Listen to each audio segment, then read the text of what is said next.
Yo, what's up everybody? It's Block here, just coming at you with a deck profile for my Penguins. It's a deck that I've recently started playing, and to be fair, it's some of the most fun I've had playing the deck in quite a while.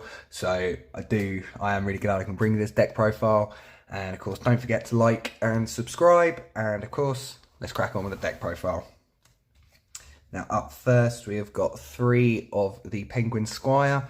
Penguin Squire is obviously kind of one of the main starter cards in the deck, so when you set a monster, or when a monster sets your side of the field, you can special summon it, and then reduce its level by 1 or 2, so obviously depending on what you've set, to be able to get into Penguin Brave. And you can also target one face down and flip it face up, to obviously be able to get in Penguin Brave. Then next we've got 3 of the Great Emperor Penguin. He is just a tribute, special summon 2 from the deck. I haven't really got to go too much into that, we can all understand why that's so good. Next we've got 2 of the Glacial Beast Polar Penguin, and obviously this is the level 3 tuner, so it's one of the, basically it's what you get off Emperor. But when it's special summoned, you can target a monster your opponent controls, return it back to the hand, and when it's destroyed by battle or card effect, you can return any card to the hand.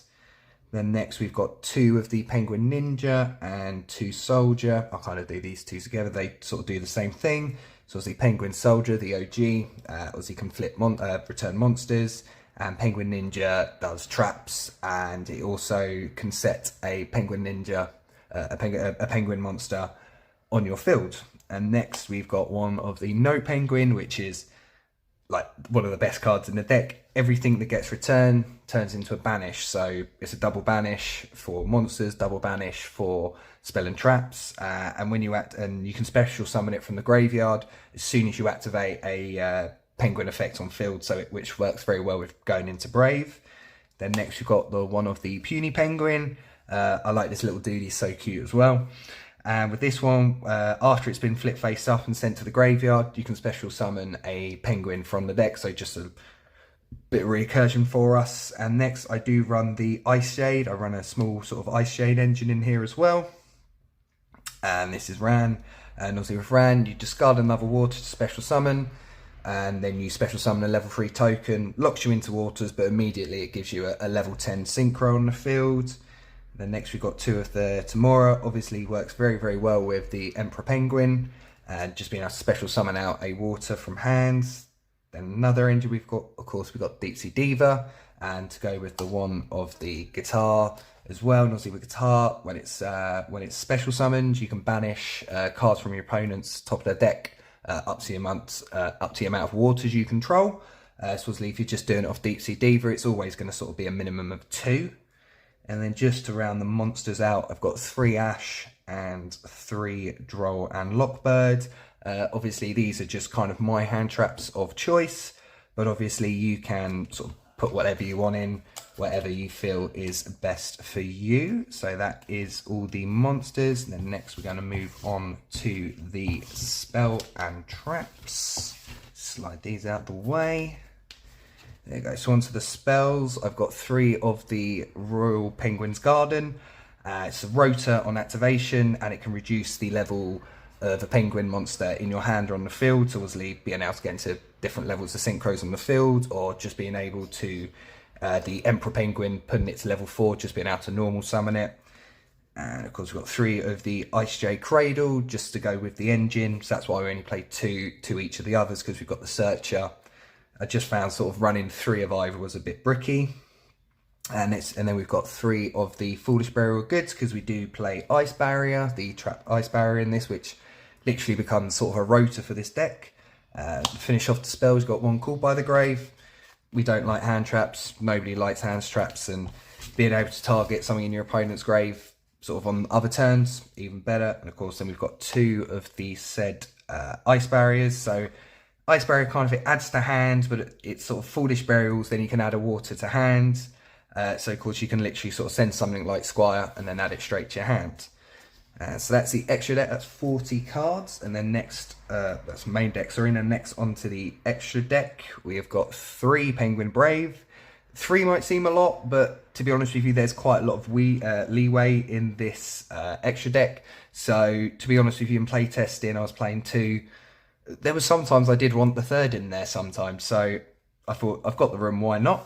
And Penguin Brave, when it's synchro summoned, you can special summon a penguin monster face down. So from just Emperor King Penguin straight into Penguin Brave, you've already kind of got set up from one card. And when your opponent activates a monster effect on the field, you can target a face down you control and flip it face up, so obviously be able to get your penguin effects off. Then we run one of the big level 10, the Synchro Ice Jade. Absolutely fantastic, Aussie. We all know what it does, helps gives you a bit of protection and things like that. And then we've got one of the Big Trish. We can get into it, we don't often, but we can at times, and it's always quite funny to get into. We've got one of the Cheying, which again, because of the Ice Jade package, is super easy to get into, as well as Croco Dragon. I love this guy, Ravenous. So again, we can get into him quite easily, or you can just get into him using a couple of the penguins, which is easy. And one Trish, again, quite easy to get into. One Dragite, again, a lot easier than you think to get into this than you would think, and it just helps, gives us a bit of spell and trap negation. One Prima Donna, Aussie works very well with the Deep Sea Diva engine in there as well. One Coral Dragon, again, because 6s are quite easy for us to get into. And for the last synchro, just play one Barone. Obviously, it's a win, so we just, it's one of the best synchros, obviously, you can play. But some of the cards does lock us into water, so you have to be a little bit careful, but you can sort of go the Deep Sea Diva line, sort of go Prima Donna, and then you can get into Baron, no problem. And then just lastly, just for some links, got one Miss Starboys, all water, and the extra 500 does help quite a lot as well in sort of going for game and getting over big beat sticks. One of the Coral Anemone. So obviously with this one you can special summon a water, and it locks you from the grave to a card this to a link its points to. And obviously then it locks you into waters, and we play one of the World Sea Dragons Atlantis, just because we can go into it. But kind of a lot of these, the extra deck is sort of, apart from Penguin Brave, sort of very much a kind of toolboxy kind of, you go into it when you need to. The main thing you'd always be going into will be the Penguin Brave. But honestly, this deck is a lot of fun, and it's super cheap to build as well. So if you want to build it, literally, I think I've probably built the whole deck for about 60 quid, if that. But anyway, I hope you guys enjoyed the deck profile. Stay safe. Don't forget to like, comment, and subscribe, and I'll see you later. Peace.